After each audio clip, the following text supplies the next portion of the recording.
సర్వాధికారి అయిన దేవునికి అతి త్వరలో రానున్న యేసుక్రీస్తు మహారాజ్కే స్తుతియు మహిమ ఘనత తరతరములకు యుగ యుగములకు ఎల్లవెల్ల కలుగునుగాక. మీ అందరికీ శుభములు తెలియజేస్తున్నాం. ఈరోజు అంశం ఎరికో పట్టణంలో నివసిస్తున్న జక్కయ్య.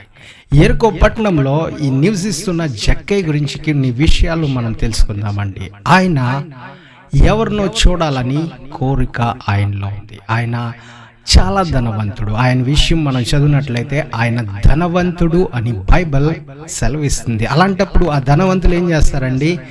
ఏదో సెలబ్రిటీ లేకపోతే ఏదో ఫిలిం స్టార్ని చూడాలని కోరుకుంటారు, లేకపోతే ఏదో ధనవంతుల్ని చూడాలని కోరుకుంటారు. కానీ ఈయన ఏదో బాలీవుడ్, టాలీవుడ్, లేకపోతే హాలీవుడ్, లేకపోతే శాండల్వుడ్, సీవుడ్ మాల్ కాకుండా ఈయనేంటండి ఒక వ్యక్తిని చూడాలని కోరుకున్నారు. ఆయన ఎవరు అంటే బైబిల్ ఏమని సెలవిస్తుందండి?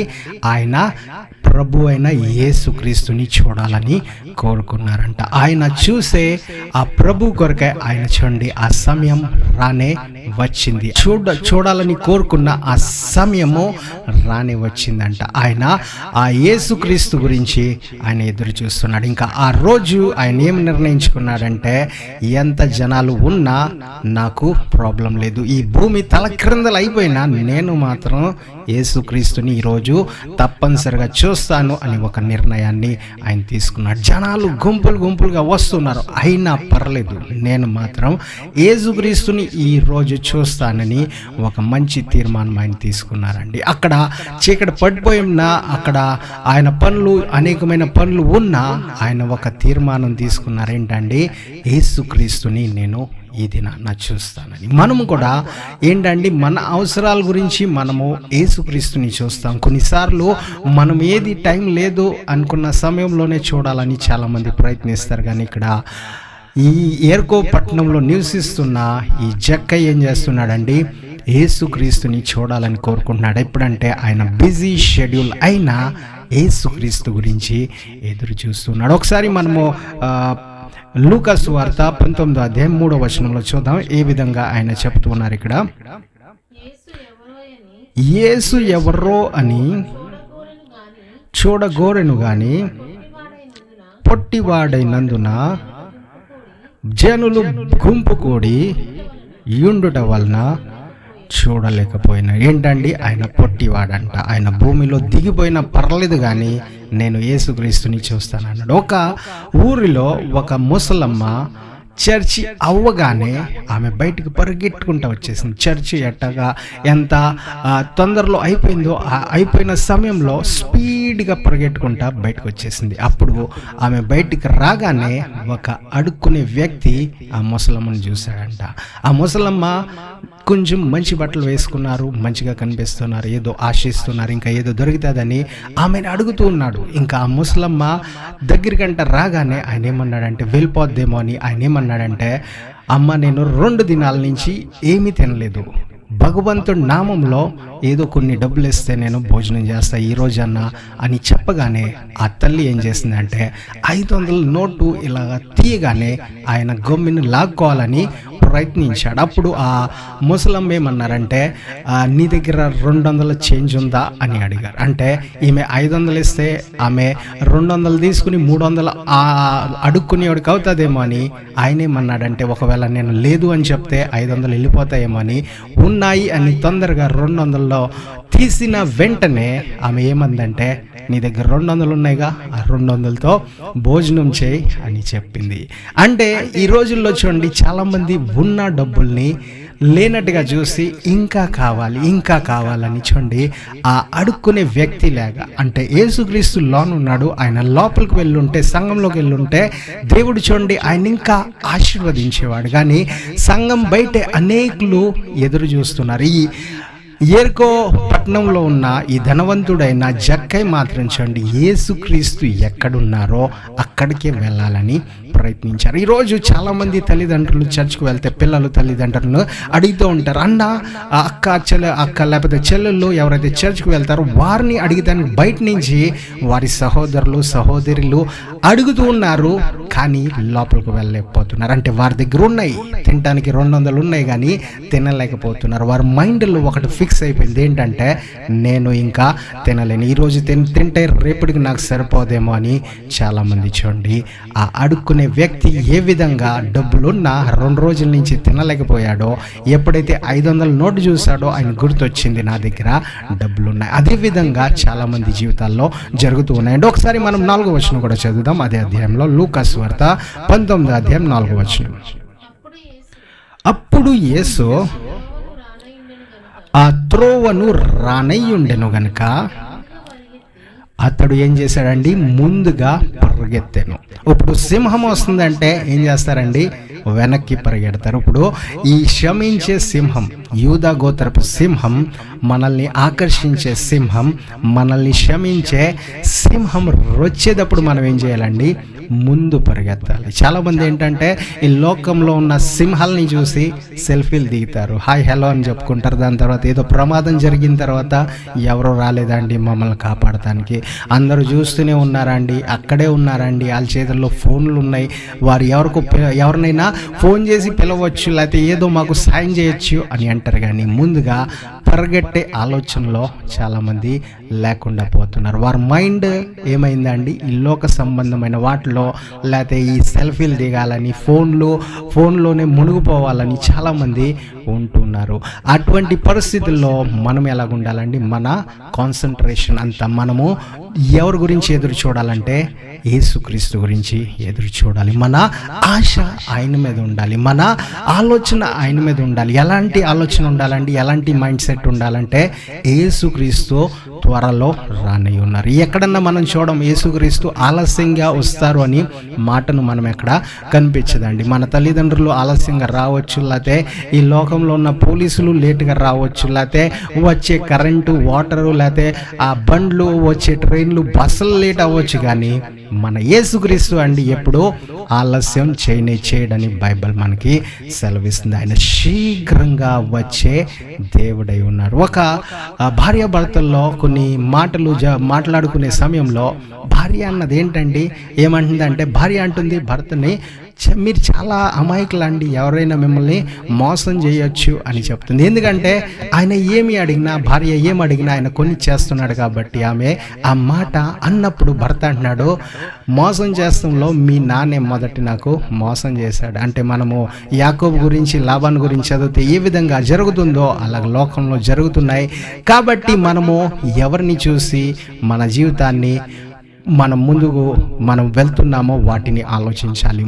ఉద్యోగం చూసే సమయంలో మనము దేవుడిని చూస్తున్నామా, లేకపోతే మనము ఏదో ఇల్లు కొనే సమయంలో ఏదో నా స్నేహితుడు ఉన్నాడు కాబట్టి ఆ స్నేహితుడిని చూసి చాలామంది ఇల్లు కొని ఏమవుతున్నారండి, మోసపోతున్నారు. చాలామంది నా స్నేహితుడే అక్కడ పనిచేస్తున్నాడు కదా, ఆయనతో పాటు నేను పనిచేస్తాను, నాకు వచ్చిన ఈ ఉద్యోగాన్ని వదిలేస్తానని వేరే ఉద్యోగానికి వెళ్ళి చూడండి, మంచి ఉద్యోగాల్ని చాలామంది విడిచిపెడుతూ ఉన్నారు. కాబట్టి ఈరోజు దేవుని వాక్యం మనతో సెలవిస్తున్నది ఏంటంటే, మనము ఏ విధంగా అయితే ఆ జక్కై యేసుక్రీస్తుని ఎదుర్కొనటానికి, లేకపోతే యేసుక్రీస్తుని చూస్తానికి ముందుకు పరిగెట్టాడు, మనం కూడా మన పరుగు ముందుకు వెళ్ళాలి. మనం కూడా ఇంకా దగ్గర నుంచి యేసుక్రీస్తుని చూడాలని ప్రయత్నించాలి. చాలామంది సినీ యాక్టర్లని, లేకపోతే ఏదో ఫిలిం స్టార్ని టీవీలో చూసారని వారిని వెళ్ళి బయటికి వెళ్ళి చూడరండి, వారి ఊరికి వస్తున్నారంటే, లేకపోతే వారితో అక్కడ ఏదో దగ్గర ప్రాంతంలో వస్తున్నారంటే ఏ విధంగా పరిగెట్టి వెళ్తారో,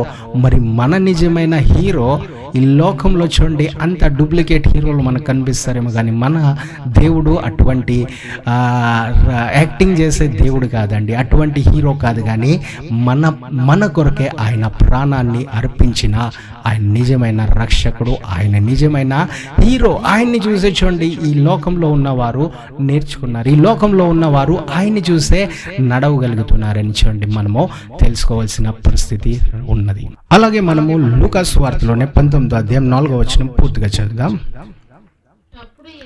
అప్పుడు యేసు ఆ త్రోవను రానయ్యుండెను గనుక,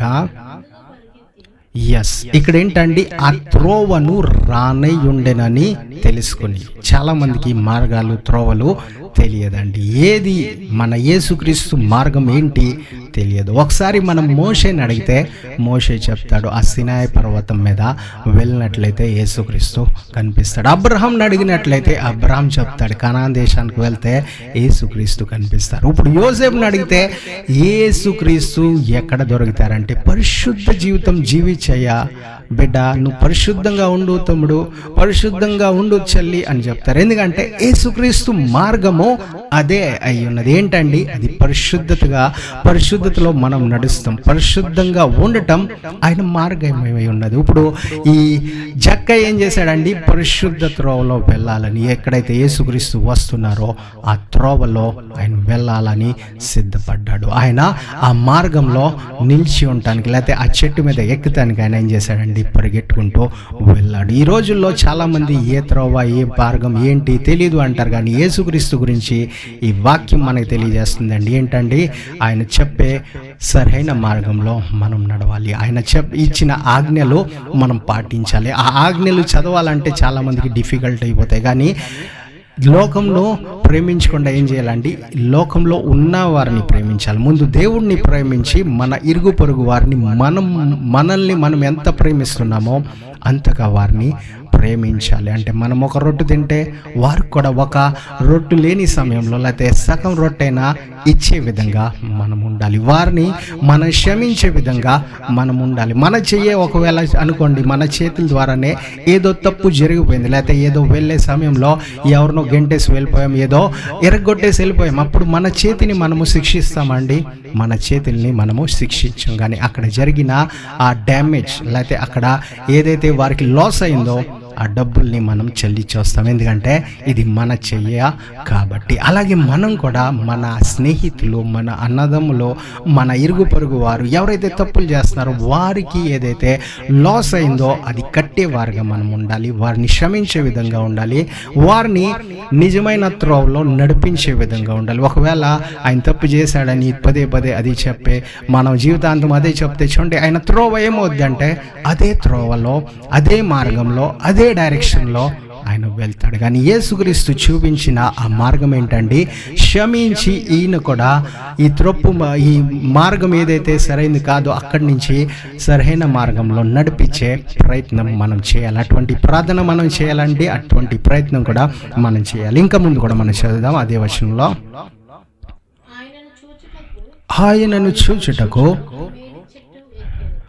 ఆయన ఏం చేశాడండి? ఒక మేడ చెట్టు ఎక్కిను. అంటే అంతగా ఆయన యేసుక్రీస్తుని చూడాలి. ఆయన పొట్టుగా ఉన్నాడు, ఆయన పైకి వెళ్ళి ఆయన నేను చూడగలుగుతాను. అంత జనాలు అక్కడ గుంపులుగా ఉన్నారు, కానీ నేను ఆ త్రోవలో యేసుక్రీస్తు వస్తున్నారు. ఆ త్రోవను తెలుసుకుని ఆయన పరిగెట్టి చెట్టు ఎక్కి ఆయన చూస్తూ చూడండి నిలబడి ఉన్నాడు. ఈ రోజుల్లో మొబైల్ చూస్తానికి చాలామంది ఏం చేస్తారండి?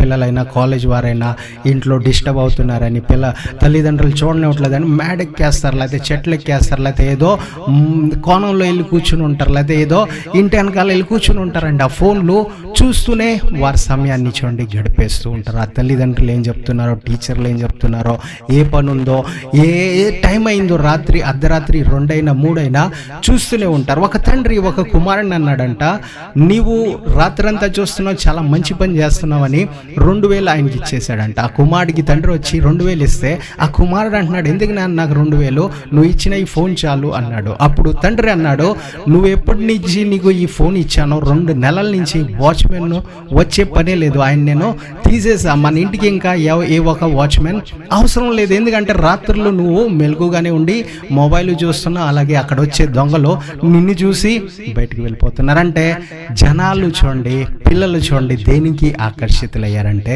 మొబైల్కి ఆకర్షితులయ్యారు. వారు ఏం చేస్తున్నారు వారికి అర్థం కావట్లా. అర్ధరాత్రి అయినా ఆ రాత్రంతా అయినా వారు చూడండి మొబైల్ని చూస్తే వారికి నిద్ర రావట్లేదు. అదే బైబిల్ చదువుకుందాం, ప్రార్థన చేసుకుందాం, అదే లేకపోతే దేవుని సన్నిధిలో ఆల్ నైట్ ప్రేయర్లకు వెళ్దామంటే తొందరగా, అతి తొందరగా నిద్రలు వచ్చేస్తాయండి. అందుకనే వాక్యం మనకి ఏమని సెలవిస్తుందంటే మనము యేసుక్రీస్తుని చూడాలి. ఎప్పుడైతే పేతురు యేసుక్రీస్తుని చూశాడో చూడండి, ఆ నీటి మీద ఆయన నడవగలిగాడు. ఈ రోజుల్లో మనం ఎవరిని చూస్తున్నాం?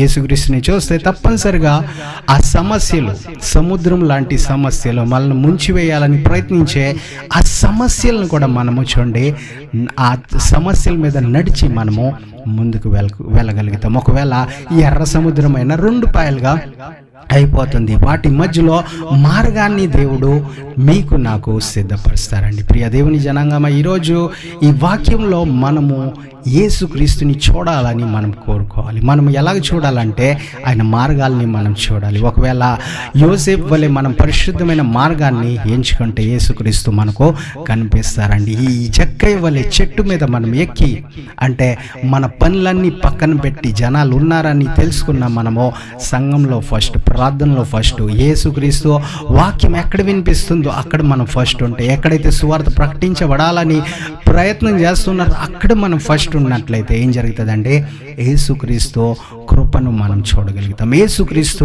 ఆశీర్వాదాలని మనం చూడగలుగుతాం, యేసుక్రీస్తు ఇచ్చే ఆ శక్తి బలాన్ని మనము చూడగలుగుతామండి. ఆయన చేసే అద్భుతాలను మనము చూడగలుగుతామని చూడండి మనము తెలుసుకోవాలి. మనం తెలుసుకున్నట్లయితే మనము చేయగలుగుతాం. కానీ మనం ఏంటండి, యేసుక్రీస్తు కనిపించాడు కదా, ఏదో ఆ కాలంలో కనిపించారు, 2024 సంవత్సరాల క్రితం ఆయన భూమి మీదకి వచ్చారు కాబట్టి ఆయన చూసారు, ఈరోజు కనిపించారు అని మనం అనుకుంటున్నట్లయితే మోషే కాలంలో కూడా ఆయన కనిపించే దేవుడు కాదు. కానీ ఆయన దర్శనాలు చూడండి కొంచెం డిఫరెంట్గా ఉన్నాయి.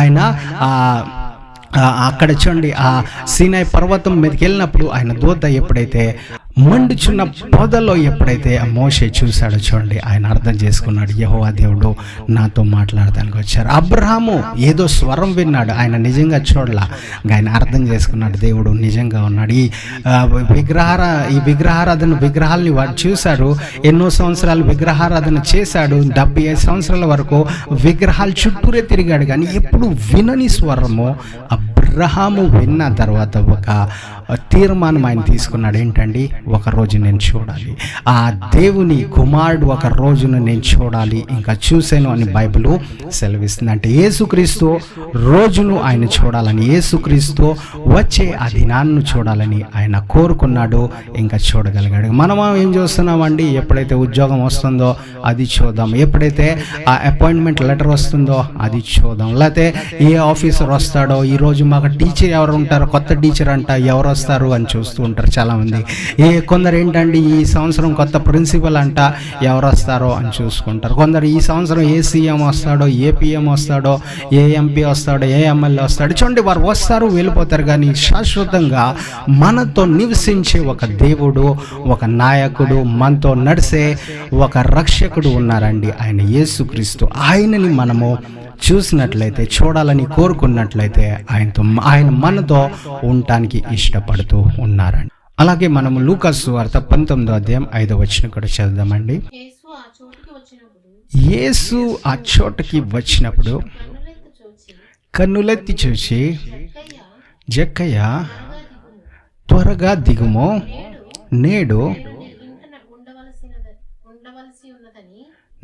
నేను నీ ఇంటి నుండవలసినదని అతనితో చెప్పగా. అంటే ఏం చెప్తున్నారండి ఇక్కడ, జక్కయ్య కోరుకున్నది ఏంటంటే యేసుక్రీస్తుని చూడాలని ఆయన కోరుకున్నారు. కానీ యేసుక్రీస్తు ఏమంటున్నారండి, జక్కయ్య త్వరగా దిగిరా, మీ ఇంటికి నేను ఉండవలసింది, ఈరోజు మీ ఇంటికి వస్తున్నానయ్యా జక్కయ్య అని చెప్పగా జక్కయ్య చూడండి సంతోషించాడు. జక్కయ్య చూడండి దిగి వచ్చినట్టుగా వాక్యం సెలవిస్తుంది. అంటే అక్కడ జక్కయ్య కోరుకున్నది చిన్న మాట, లేకపోతే చిన్న కోరిక ఆయన కోరుకుని ఉన్నప్పుడు ఆయన మాత్రం, యేసుక్రీస్తు మాత్రం ఏం చేస్తున్నాడండి, అత్యధికంగా ఇచ్చే దేవుడని ఇక్కడ ఆయన రుజువుపరుస్తున్నారు. ఆయన తెలియజేస్తున్నారు. ఏంటంటే మనము అడిగేది కొంచెమైనా, మనము ఊహించేది దానికంటే కొంచెమైనా మనకి ఇచ్చే దేవుడు ఏంటండి, అత్యధికంగా ఇచ్చే దేవుడు. ఆయన అడుగు ఊహించు వాటికంటే అత్యధికంగా ఇస్తానన్న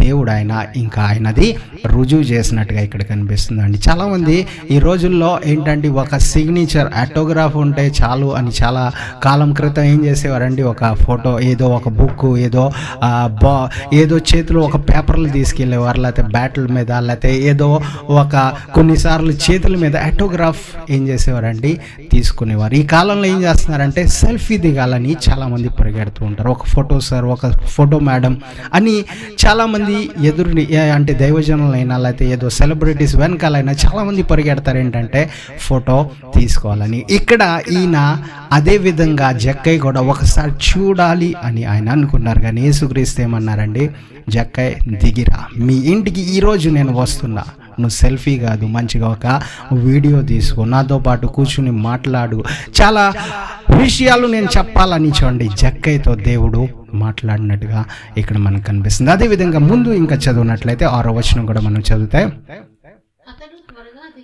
అతడు త్వరగా దిగి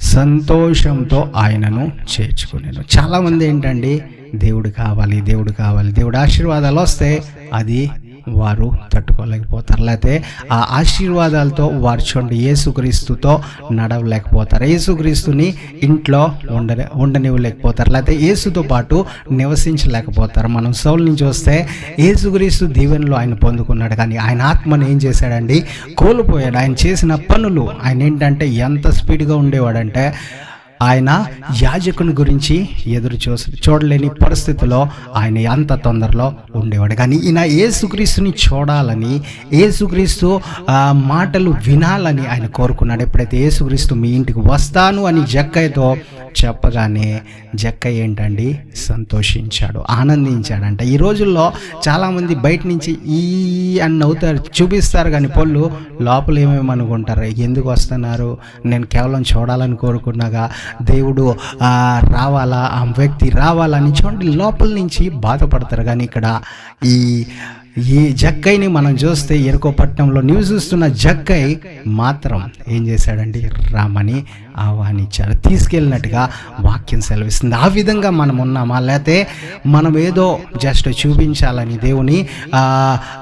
దేవుడిని ప్రేమిస్తున్నామని మనం పైన చూపించి ఆయన ఆశీర్వాదాలు తీసేసుకొని, దేవుడా నువ్వు చర్చిలోనే ఉండు, నేను ఇంట్లోనే ఉంటానని చాలామంది ఈ రోజుల్లో అటువంటి పనులు చేస్తూ ఉన్నారు. అటువంటి వారి అభిప్రాయాలు కనిపిస్తున్నాయి. ఎందుకంటే ఎప్పుడైతే ఇంట్లో గృహ కూడికలు పెట్టాలనుకుంటున్నారో, లేకపోతే ఎప్పుడైతే దైవజనుడు ఇంటికి వస్తానంటాడో, లేకపోతే ఎప్పుడైతే ఇంట్లో ఎక్కువసేపు ప్రార్థన జరగాలనుకుంటారు చూడండి, ఆ సమయంలో చాలామంది పారిపోతూ ఉంటారు. మేము బిజీ సార్, మేము బిజీ మేడం, మేము బిజీ పాస్టర్ గారు అని చాలామంది చూడండి ఏదేదో చెప్తూ ఉంటారు. యేసుక్రీస్తు బిజీ లేరా ఆ సమయంలో అంటే ఆయన బిజీగా ఉన్నారు. ఇక్కడ జక్కయ్య బిజీగా లేడా అంటే చూడండి ఆయన కూడా బిజీగానే ఉన్నాడు. ఆయన ఒక ట్యాక్స్ కలెక్టర్స్కి ఏంటండి, ఆయన అధికారి అయి ఉన్నాడు.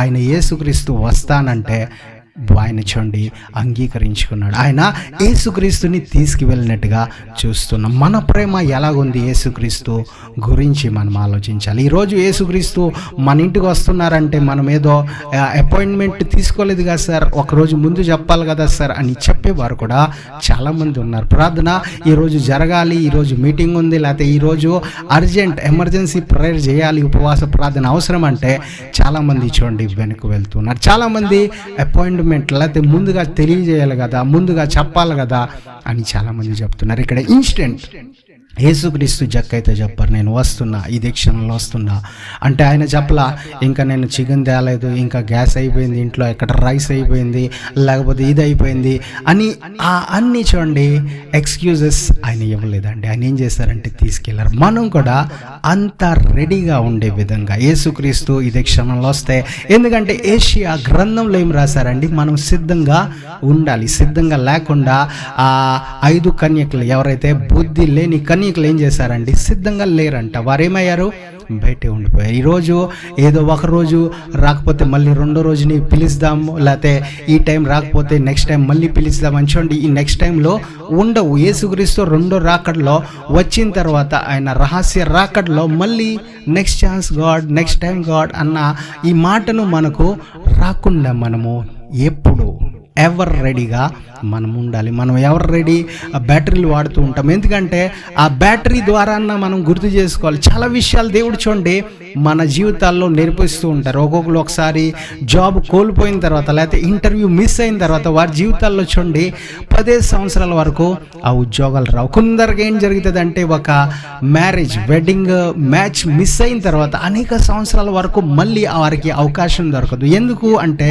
ఇది మనం గుర్తు చేసుకోవాలి. ఏంటంటే యేసుక్రీస్తు వచ్చే సమయంలో, యేసుక్రీస్తు వచ్చే ఆ టైంలో మనం సిద్ధంగా లేకపోతే ఆ అవకాశం చూడండి ఇంకా ఎన్నడూ ఎప్పుడు ఎక్కడ దొరకదు అని తెలుసుకోవాలని చూడండి దేవుడు మనకు తెలియజేస్తారు. కానీ మనం ఏదో ఆ ఉద్యోగం లేకుండా మనము ఏదో ఉండిపోవాలని దేవుడు కోరుకోరు, లేకపోతే వివాహం కాకుండా మనం అదే పరిస్థితిలో ఉండిపోవాలని దేవుడు కోరుకోరు. కానీ మనం మన జీవితాల్లో సీరియస్గా ఉండాలని, మన జీవితాల్లో అన్ని విషయాల్లో మనం జాగ్రత్తగా సిద్ధపాటుగా ఉండాలని దేవుడు కోరుకుంటూ ఉన్నారు. అలాగే మనము లూకాసు వార్త 19వ అధ్యాయం 8వ వచనం కూడా చదువుదాం. కొన్ని వచనాలు చదువుకుని మనం ముగించుకుందాం. జక్కయ్య నిలవబడి, ఇదిగో ప్రభువా, నా ఆస్తిలో సగము బీదలకు ఇచ్చుచున్నాను. నేను ఎవని యొద్ద అయినను అన్యాయంగా దేనినైనను తీసుకొని ఎడ్ల అతనికి 4 అంతలో మరలా చెల్లింతునని ప్రభుతో చెప్పాను. ఇంకా ఇక్కడ ఏం చూస్తున్నా అండి, జక్కయ్యలో ఒక గొప్ప మార్పు అనేది వచ్చింది. ఈరోజు చాలామంది యేసుక్రీస్తుని లేకపోతే దేవుని జనులని ఇంట్లోకి ఆహ్వానిస్తున్నారు, ఇంట్లో ఆయన్ని యేసుక్రీస్తుని ఆరాధిస్తున్నారు, దైవజనుల ద్వారా దేవుని వాక్యాన్ని వింటూ ఉన్నారు. ఇంకా డైరెక్ట్గా ముఖాముఖిగా దేవుని మాటను అర్థం చేసుకుంటున్నారు. కానీ జక్కయ్య వలె లేని వారికి ఇవ్వలేకపోతున్నారు. ఇంకా అన్యాయంగా ఏదైతే తీసుకున్నారో మళ్ళీ తిరిగి ఇవ్వలేకపోతున్నారు. మేమెక్కడ అన్యాయం చేశాం సార్, మేము ఎవరిని మోసం చేశామని చాలామంది అంటారు. కానీ చాలామంది దేవునికి ఇచ్చే దేవునికి ఇవ్వలేకపోతున్నారు. చాలామంది వారి సహోదరులకి ఇచ్చే వారి తల్లిదండ్రుల ఆస్తులు వారు చూడండి పంచలేకపోతున్నారు. చాలామంది ఎవరిదో ఆశీర్వాదాలు చాలామంది దొంగలిస్తున్నారు. కానీ ఈ జక్కయ్య వలె మనం కూడా మార్పు చెందాలని వాక్యం సెలవిస్తుంది. మనం నిజంగా ఆశీర్వాదాలు చూడాలంటే జక్కయ్య వలె మనము మారాలి. మనం నిజంగా దేవుణ్ణి సంతోషపరచాలంటే, దేవునికి ఇష్టలుగా ఉండాలంటే, దావీదు వలె మనము దేవునికి సమీపంగా ఉండాలంటే, ఆయన హృదయానికి దగ్గరగా ఉండాలంటే మనం ఏం చేయాలండి, మనం కూడా ఇటువంటి మార్పు మన జీవితాల్లో మనము తెచ్చుకోవాలని వాక్యం సెలవిస్తుంది. ఒక ఆఖరి వాక్యం మనం చదువుకుని ముగించుకుందాం అండి. 9వ వచనం కూడా మనం చదివి ముగించుకుందాం. అందుకు యేసు, ఇతడును అబ్రహాము కుమారుడే, ఎందుకనగా నేడు ఈ ఇంటికి ఏంటండి రక్షణ వచ్చి ఉన్నది. అంటే ఈ రక్షణలో ఏముందండి, ఈ రక్షణలో ఆశీర్వాదం ఉంది. అదే ఆశీర్వాదం నేడు నుంచి మీ ఇంట్లో కూడా రానై ఉన్నది. ఒకవేళ మీ ఇంట్లో ఈ రక్షణ వచ్చినట్లయితే పాపాలు ఏమవుతాయండి, బయటకు వెళ్ళిపోతాయి. ఒకవేళ ఈ రక్షణ మీ ఇంట్లో ఉంటే ఏం జరుగుతుందండి, ఏదైతే శ్రాపాలు ఉన్నాయో అది బయటికి వెళ్ళిపోవాల్సింది. ఈ రక్షణ వచ్చిందంటే ఏదైతే అనారోగ్యాలు మీ ఇంట్లో ఉన్నాయనుకోండి అది బయటికి వెళ్ళిపోవాల్సింది. ఎప్పుడైతే ఈ ఆశీర్వాదాలు ఈ రక్షణ మీ ఇంట్లో ఉంటే ఏం జరుగుతుందంటే మీ ఇంట్లో ఉన్న లేనితనం లేకపోతే కొదువ ఉన్న వాటన్నిటిని దేవుడు ఏం చేస్తారండి, దూరపరుస్తారు. కానీ ముందుగా మన ఇంట్లోకి ఎవరు రావాలండి, యేసుక్రీస్తు రావాలి. యేసుక్రీస్తు అంటే ఏంటండి, యేసుకు అర్థం ఏంటండి, రక్షణ. ఆ రక్షణ మన ఇంటికి రావాలి. మనం రక్షణ కావాలి, మనం బాప్తిజం పొందాలి. అంతేకాదండి, యేసుక్రీస్తు రావాలి. ఆ రక్షణ మన ఇంటికి రావాలి. ఎప్పుడు వస్తుందంటే మన మార్గం మనం ఎక్కడ ఎదురు చూస్తున్నాం, మనము యేసుక్రీస్తు మార్గంలోకి వెళ్ళి మనం ఎదురు చూస్తున్నాం. ఆ యేసుక్రీస్తు ఏదైతే మార్గాన్ని చూపించారో ఆ మార్గంలోకి వెళ్ళి ఎదురు చూస్తున్నామా, లేకపోతే ఏదో మన ఫ్రెండ్ మన దోస్తు ఏదో మార్గం చూపించాడు, ఇన్ని లక్షలు కడితే అన్ని వేలి లక్షలు వస్తాయంట, ఇన్ని సున్నాలు ఇస్తే అన్ని డబల్ సున్నాలు వస్తాయంట అని చూడండి చాలామంది ఏదేదో చెప్తూ ఉంటారు. స్నేహితులు చెప్తున్నారు, మంచిదే, ఇన్ఫర్మేషన్ తీసుకోండి. కానీ దేవుడిచ్చే ఆ నాలెడ్జ్ రెవల్యూషన్స్ని మనం ముందుగా తెలుసుకోవాలి. ఆ దోస్తు మోసపోయాడా, మిమ్మల్ని మోసపరుస్తున్నాడా, ఆ భార్య మోసపోయిందా, భర్తను మోసపరుస్తుందా, ఏం జరుగుతుందో తెలియదు. చాలామంది చూడండి, ఎవరికి భార్యకు తెలియకుండా భర్త ఎన్నో డబ్బులు ఎవరెక్కడో ఇన్వెస్ట్ చేస్తారు, భార్యకు తెలియకుండా భర్త ఎక్కడో ఇన్వెస్ట్ చేస్తారు, ఏదేదో జరుగుతూ ఉన్నాయి. కానీ దేవుని త్రోవలో మనం నడిచినట్లయితే మన జీవితంలో ఏమొస్తుందండి? రక్షణ అనేది వస్తుంది. మన జీవితంలో ఏం జరుగుతుందండి?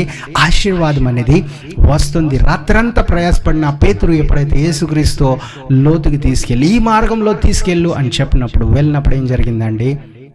విస్తారమైన చేపలను పేతురు అక్కడ చూడండి పోజేసుకున్నాడు. ఆ విస్తారమైన చేపల్ని ఆయన పొందుకున్నట్టుగా వాక్యం సెలవిస్తుంది. ఈరోజు మీరైనా నేనైనా ఒక తీర్మానం మనం చూడాలి, తీసుకోవాలండి. ఏంటండి అది? దేవుణ్ణి చూడాలని, మనం యేసుక్రీస్తుని చూడాలి. కనిపించడు అని చాలామంది చెప్తారు, కానీ మనము అయినా చూస్తాము. ఒక జరగని పని గురించే మనము ఎదురు చూడాలండి. అందరు చూసేది ఆ సినిమాలైనా, ఆ ఏదేదో స్పాట్లైనా, పిక్నిక్ స్పాట్లైనా, అది కాదు మనం చూసేది. మనం ఏంటండి?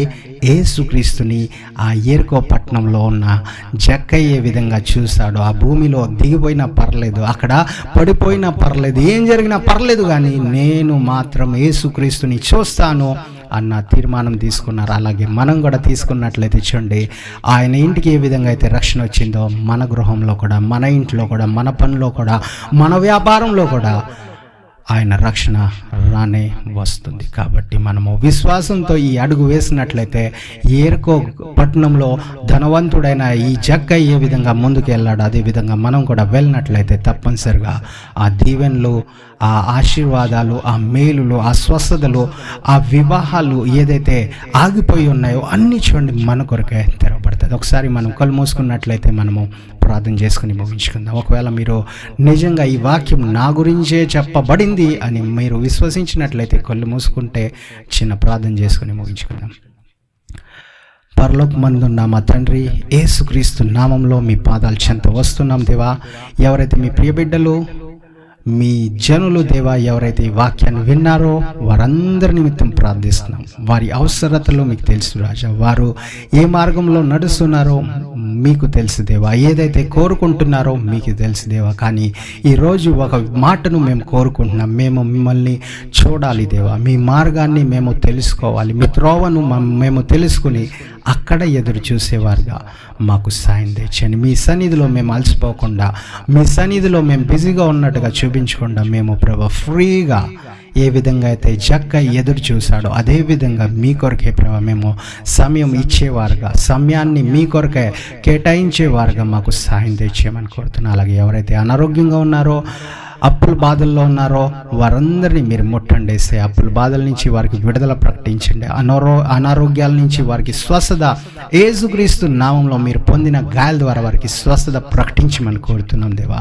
ఎవరికైతే ఇల్లు లేవో, ఎవరికైతే వివాహాలు జరగలేదో, ఎవరైతే ఇంకా ప్రభా వారు ఉద్యోగాల్లో జాయిన్ అవ్వలేకపోతున్నారు, కాలేజీలో, స్కూల్లో జాయిన్ అవ్వలేకపోతున్నారు, వారందరి నిమిత్తం ప్రార్థిస్తున్నాం. మీరే వారికి విజయాన్ని దయచేయండి. వారు కోరుకున్నది పొందుకోవడానికి సాయం తెచ్చేయమని కోరుతున్నాం. అలాగే ప్రార్థిస్తున్నాం దేవా, మీకు ఇంకా సమీపంగా వస్తానికి, మీతో నడుస్తానికి అందరికీ మీరే కృపను అనుగ్రహించమని కోరుతున్నాం. ఎవరైతే ఫోన్ అడిక్టెడ్ అయ్యారో, ఎవరైతే మద్యానికి అడిక్ట్ అయ్యారో ప్రభా, ఎవరైతే ప్రభా ఇంకా సీరియల్స్కి అడిక్ట్ అయ్యారో అందరి గురించి ప్రార్థిస్తున్నాం ప్రభా. వారందరినీ ఆ బంధకాల నుంచి వారిని విడిపించి మీకు అడిక్ట్ అయ్యేలాగా, మిమ్మల్ని చూసేవారుగా ప్రభా, మీకు సమీపంగా వచ్చేవారుగా ప్రభా. ఎందుకంటే ఈ లోకంలో ఉన్నవన్నీ వ్యర్థమే దేవా. మీరే మాకు శాశ్వతమైన దేవుడై ఉన్నారు. మీతోటే మా శాశ్వతమైన జీవమై ఉన్నది ప్రభా. మేము మీకే అడిక్ట్ అయ్యే విధంగా అందరికీ సాయం తెచ్చేసి మమ్మల్ని అందరినీ దీవించమని కోరుతూ, మీరు వచ్చేంత వరకు అందరినీ క్షేమంగా ఉంచి మీరే దీవించి మీకు ఇంకా దగ్గరగా మీకు ఇష్టలుగా మారటానికి అందరికీ సాయం తెచ్చేయమని కోరుతూ ఈ ప్రార్థన యేసుక్రీస్తు అతి పరిశుద్ధ నామంలో అడిగి వేడుకుంటున్నాం పరమ తండ్రి. Amen. Thank you. God bless you all.